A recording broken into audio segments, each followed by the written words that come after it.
Hey guys, Michael here. First of all, I want to thank all of you who listen to Minigame. This has been a rough month, I'm sure, for a lot of us. I just want to let you know that you all truly humble and inspire me. So thank you again. I hope you're all staying as safe and healthy as possible. Now, let's get on with the show. Hello and welcome to Minigame, a podcast about video game stories and why we love them. I'm Michael Ferris. One day, a few weeks ago, I woke up with a heavy, dry cough, and it feels like there's a fat cat sitting on my chest all day and night.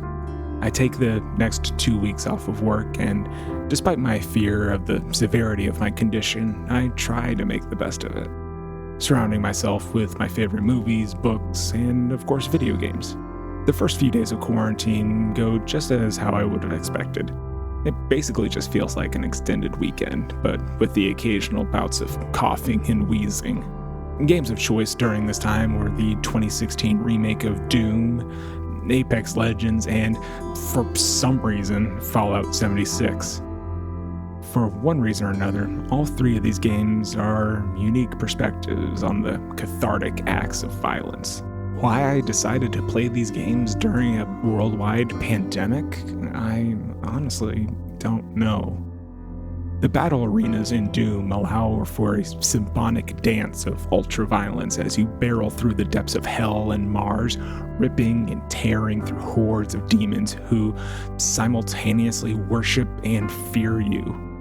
You are the Doomslayer, a figure known throughout hell as a figure who brings about a rapture-esque destruction every time you are awakened. Both you as the player and as the Doomslayer effortlessly barrel through the bodies of demons and get covered in gore and viscera.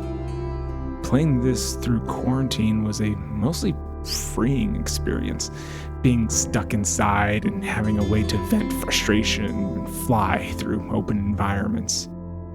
Fallout 76 was a similar playing experience, an open world in which you fulfill mindless tasks and mow down countless feral creatures.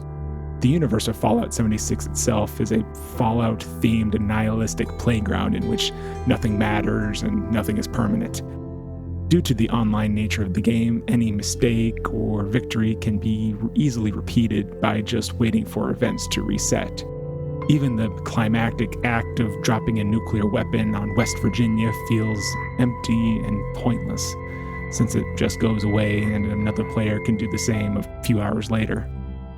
All the while playing these games, the news app on my phone keeps popping up various news stories about the COVID crisis. More cases being reported, more people dying, and watching Ohio Governor Mike DeWine's addresses of the state have become a somewhat daily ritual.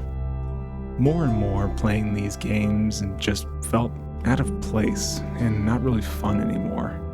It no longer felt relaxing or even appropriate to engage in this level of hyper-violence. I look for more positive games to play to keep my spirits up, and I come across a collection of games from my childhood, the Kingdom Hearts series. As a kid, I freaking loved these games, a perfect combination of my favorite Disney worlds and characters and Final Fantasy characters, a series that I was growing to love as a kid. Back then, I mostly loved the adventure side of the story. You, as Sora, explore many worlds in order to find your missing friends Riku and Kairi, and this playthrough of the game brought up a lot of the same nostalgic feelings. It's a lighthearted and fun adventure with funny characters and a kind of annoyingly overeager protagonist. However, the more I played, the sadder the game felt.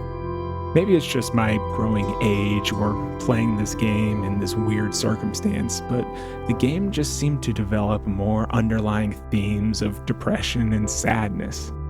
Sora starts his quest on the tropical island in which he and his friends live. It's a beautiful and carefree paradise, but Sora and his friend Riku are not happy there. They have bigger dreams and ambitions, wanting to go into the world to meet new people and see new things. One day, a group of creatures called the Heartless invade the island and separate Sora, Riku, and Kairi. Throughout the narrative, we frequently see comparisons between Sora and Riku's quests to reunite with Kairi. While Sora's story is full of optimism and joy and friendship, Riku's is a story of darkness, loneliness, and power. As the two characters' stories converge, Sora eventually falls to the same kind of depression that succumbed Riku. I know that the story ends on a happy note, but at this point during the playthrough, I stopped playing. The happy, nostalgic feelings eventually died away. In fact, I stopped playing games for a while. I needed to focus my attention on getting better. So for a while, my days just consisted of sleeping, watching old Star Trek TNG episodes, and more coughing. Eventually, I did improve and went back to my job. Since then, news has become more and more grim, and I wanted to distract myself with something calm and low-key, and also wasn't Animal Crossing. Eventually, I found the game that turns out I kinda needed this whole time. The game is called Coffee Talk. Coffee Talk is a game in which you play as a barista in an alternate version of Seattle. In addition to the usual hipsters and writers, you encounter customers that are, well, fantasy creatures. Werewolves, vampires, elves, and the like. Despite the fantastical setup, your encounters with these characters are very familiar. You serve them coffee, have nice conversations about their lives and their troubles. Coffee Talk ended up being the perfect escapism for me in this time, giving me a fantasy world and providing experiences that I cannot get. It's hard to find this kind of comforting small talk in an age where many places are closed or are doing their business at a distance. It's been a while since my quarantine ended, and I honestly have no idea what the future will look like now that states are allowing businesses to reopen. But I will forever be grateful for video games, for providing some comfort during this time, and especially a little bit of escapism. Thank you very much for listening. Stay safe and healthy out there.